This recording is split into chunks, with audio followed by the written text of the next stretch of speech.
Hello, my name is Dr. Benjamin Koch. Thanks for for letting me have this opportunity to discuss PMFCs, some of my research, and some of my opinions. I wanted to say there are a couple slides that I'll be skipping quickly in the beginning of this discussion. It's a lecture that I use for courses, and I'll be providing some other commentary that I was asked to provide just on what I think in terms of their private security companies' use and effectiveness. So first we think about why study them.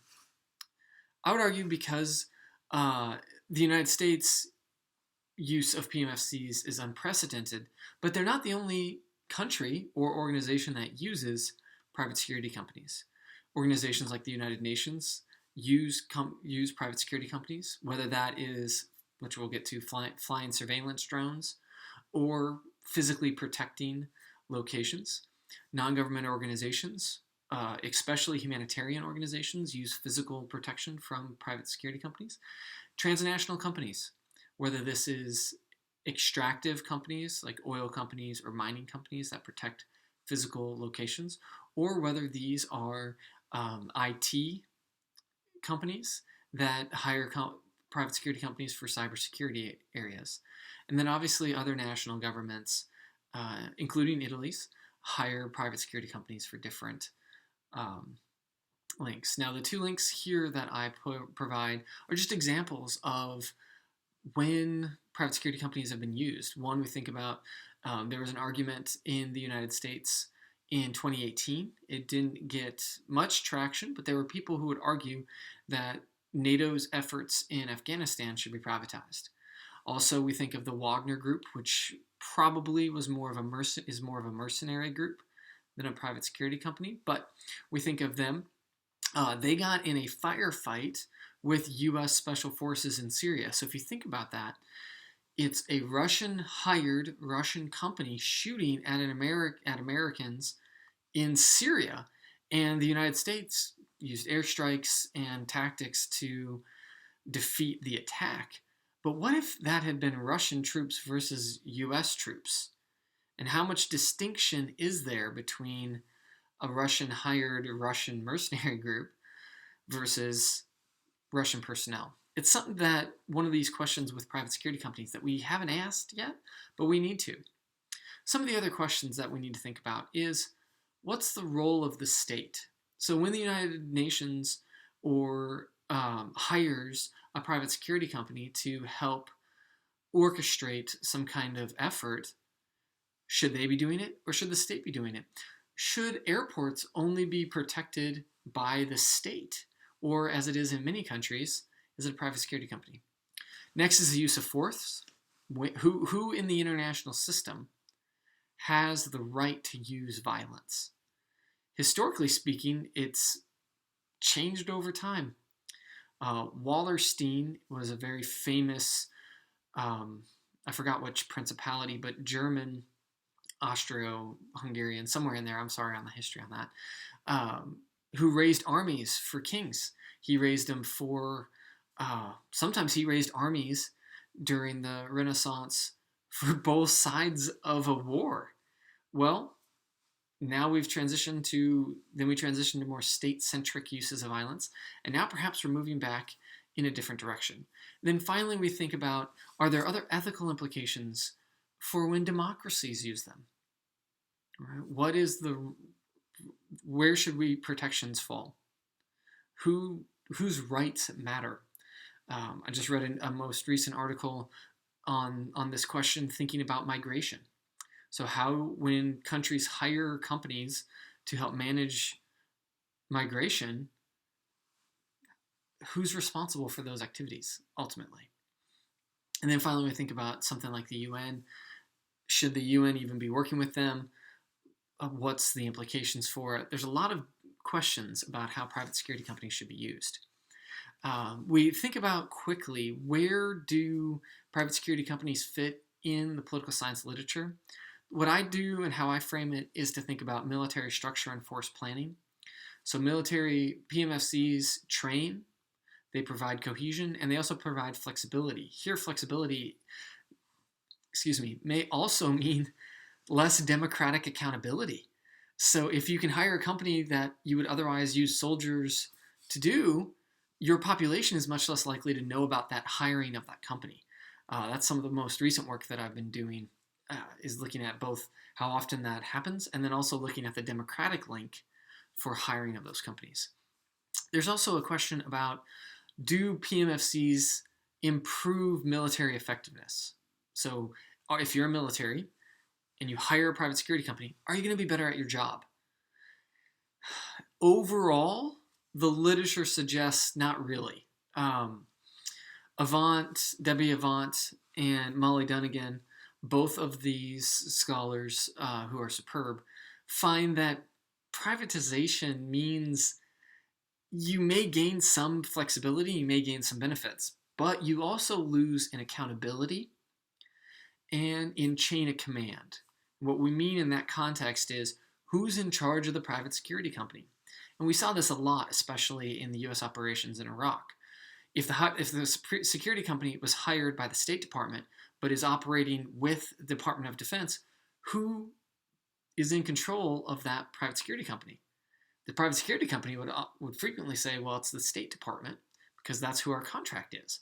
But the Defense Department would say, but you're going on this exercise of this operation with our personnel. So that creates confusion, and confusion hurts overall effectiveness. Now, there's a broader literature on PMFCs and conflict outcomes. And this is one that I've contributed to, and the article that you'll be reading for class contributes to. And this one is much less clear on the positive or the negative effects of private security companies. What we find, and what I find in my article, is it depends.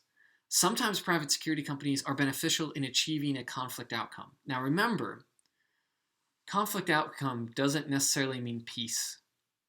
It doesn't necessarily mean safety. Okay, so the things that we want conflicts to resolve and to be peaceful and for people to go about their lives safely, that doesn't necessarily mean that's how we measure it as scholars.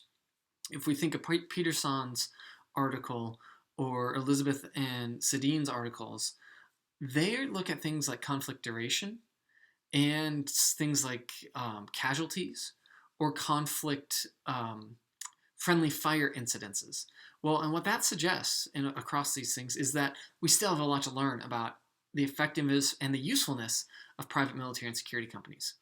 So quickly, what are they? Remember that these are not owned by the government. So in some cases, like Germany, you have hybrid public-private partnerships that have a private aspect, but also a public aspect in terms of supplying defense capabilities. That doesn't work with PMFCs. Right? PMFCs have to be privately owned. And here it can be publicly traded companies, or it can be privately held. It just can't be by the government.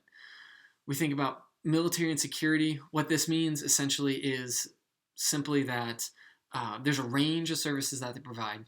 They may not provide offensive military capabilities. That's not allowed under UN and international law.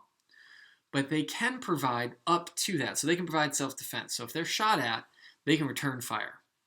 But they also do all kinds of other services, like intelligence, language translation, interrogation, logistics, the entire spectrum. Finally, we think about companies. These companies listed here, some of them you may be familiar with, some of them you may not, are individually owned, which I would call closed structured now, or publicly traded companies. If you look at G4S, at one time, G4S was the largest employer on the British Stock Exchange. So on the FTSE. When you think of that, they had more employees than any other company traded on that exchange. Now that's, I don't think, no longer true, but it's a huge footprint. Okay, there are some types that I like to have us think about before we engage too much on private security companies. First is that there are those that provide armed services. So that's this first row right here on this cursor. That first row is armed security contractors. And these are when you think of mercenaries or Blackwater in particular, which is now, they were bought by Acadia and then they were bought by a couple other groups, but that's the stereotypical example. They have guns, they have training, they have those expectations. The other type of services are non-armed services, and these are things like surveillance down here, which you'll note is actually provided by an Italian company. That UAS was provided to the United Nations through a contract to provide aerial surveillance in the Democratic Republic of Congo. Or these can also be kind of mundane services, but essential nonetheless. And these would be things like laundry, food or water, or ammunition delivery. We may not think about the importance of that, but trust me, as someone who's lived and worked in the Middle East, water is an essential thing that you need every day, consistently. And you may not be able to get it through any other service than how it gets delivered. The other thing that is important to think about are closed and public companies. So this column over here on the left is publicly traded companies. So if you have a retirement account and you just buy an index fund, so let's say you want to buy a European-wide index fund, you're going to be buying some of these companies that are private security companies. If you buy the top 100 from the United Kingdom, you're buying private security companies. If you buy the S&P 500 from the United States, you're buying private security companies. The other is that they're closed ownership. So these are what we would consider private companies, but they can be huge. Okay, so don't think of this as, they're small and public companies are big. No, the Saudi Arabian firm Al Bin Contracting is an enormous company.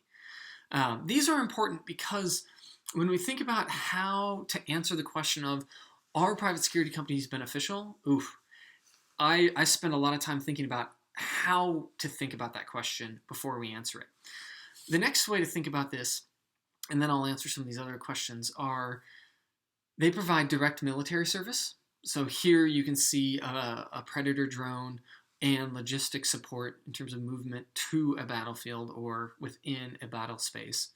They also can provide heart and mind, indirect services. So if you read that, it says septic waste. All of those trucks are actually open dumping into a sluice in Iraq. And notice, obviously, it's in English, which seems kind of odd. But all of those trucks were shipped in by the private security company to provide those services. And at first you may say, well, that's not a private military or a security service.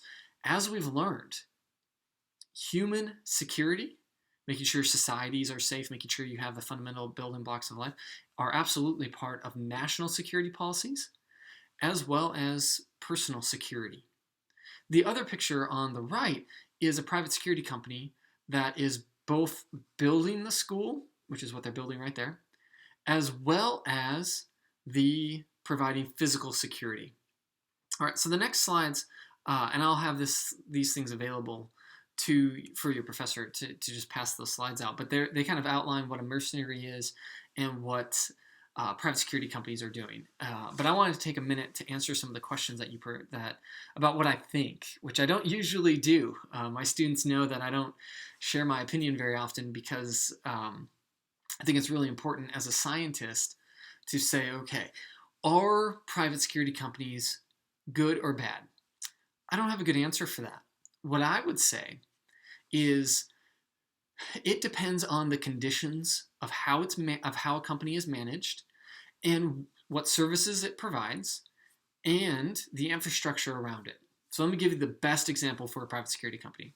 It's employed by a democratically elected government with strong oversight, both in contracting and in performance. It's providing an essential service to support some kind of operation that otherwise would not be available to the personnel doing the service.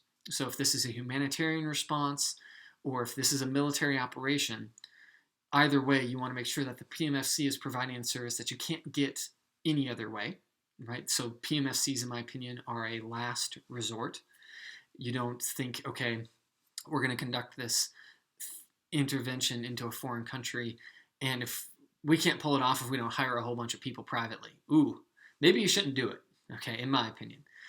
And the third thing is that it's within a structure of management that it's one piece of whatever is going on. And what I mean here is that there are mechanisms in place to integrate that PMFC into the chain of command, into the liability of the operation, right? So if a private security company personnel does something wrong, they are legally held accountable. Those three things in place, I would suggest what we know from the literature is that private security companies can be beneficial for whatever the outcome is. Now, unfortunately, I would argue very rarely do those three things line up. Okay, so oftentimes, whether it's a democratically elected government, the United Nations, an authoritarian government, or a company, oftentimes that first condition is not met. They're hiring a private security company not as a last resort, but as a first resort. So this could be because they don't want to work with the government, or the government might not be capable of it, or they want to maybe not use their own personnel, the national personnel. There's some kind of hesitation or limitation for when using the company. Yeah, so the first condition usually isn't met. The second condition, effective management. So I've spent a lot of time studying how the United States manages contracts in some of my other publications. So this isn't a biased opinion of an American, though I am an American. The United States manages PMFCs and contractors extremely well compared to many other, pretty much a lot of oversight, including the UN, because the US has other mechanisms for people to challenge contracts, for public hearings. There's laws that require transparency in the United States. So the United States does it better than most organizations in most countries. Okay? I think that's just generally true. Yet the United States is still bad at it, right? So being the first loser, so to speak, doesn't make you a winner. You still aren't good at it. So that second component of effectively managing these companies, I don't think the United States does a good job of it in certain contexts. And I think when we look at organizations like the UN, I have another publication on UN management of PMFCs and international peacekeeping. When I investigated that with my co-author, it's not that there's corruption. So don't think that, okay? It's not corrupt. It's simply managing people with guns or people with equipment to collect data on other people. I would argue that raises a lot of ethical questions. And so we need to make sure we're doing this really effectively. Third is, how well does it integrate into the existing management system? Well, that depends. The United States has gotten better at this, much, much better at this over the last 18 years, 19 years. But the real questions still become, how much and how does it become effective within that system? And this is an area where we don't really have a good answer, and I don't, because international law does differentiate between mercenaries and private security companies, but that's really it. Companies themselves operate under contracts usually with jurisdictions of their home country. So if it's an Italian company, they typically will pick to write the contract in the for all the adjudication, for all the legal issues to be adjudicated in Italy. In the United States, overwhelmingly, contracts are either written to be settled in Delaware or in New York because of the district courts, some quirks with those courts. So having a good answer of how well do these things then integrate, how well do private security companies integrate with the existing management and legal systems, that is something to be researched. Okay, all three of those questions we still have. And then the final question that I'll comment on is just how effective can private security companies be? And I've already alluded to it, kind of depends. But I want to reiterate that because There's so much research to be done, and private security companies, in my opinion, are likely only to increase in their employment and their use. So when we look at the trajectory of the use of private security companies from basically 1991 up until yesterday, it just consistently goes up. The number of employers, the diversity of employers, the number of employees, it just consistently goes up. And I don't really see that changing, even in an era where nation states have reasserted their national borders, instituted lockdowns. When we think about responding to the pandemic, the state has reemerged as the critical actor in the world, I would argue, in many contexts. But private security companies aren't going away.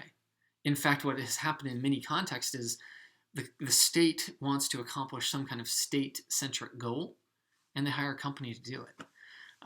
So I think that's going to continue. I do think there are some deep ethical questions that do need to be asked. And I'd be happy to answer some of those or to respond in any way. I know I went long. I'm really passionate about this stuff, so it happens. I hope this was useful and enjoyable. Thanks for your time.